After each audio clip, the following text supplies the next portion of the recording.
Alright, so welcome to part 3 of this video on kinematics. Now if you see, the topic is slope.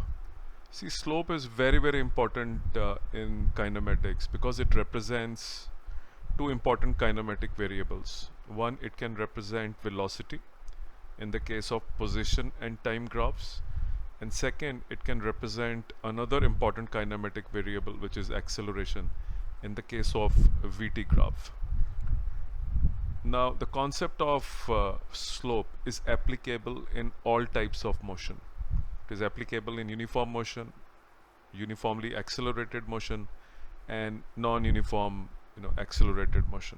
So in all three, you have slope available.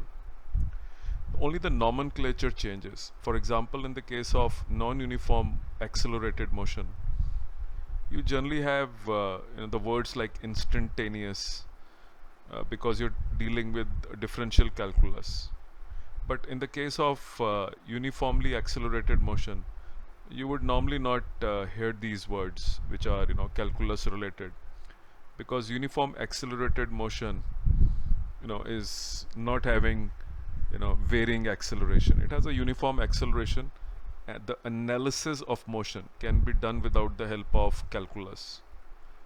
So the more you go and try to understand slope, it is better. But broad picture is that slope is applicable to all types of motion, and depending on the type of motion, it may represent a different kinematic variable.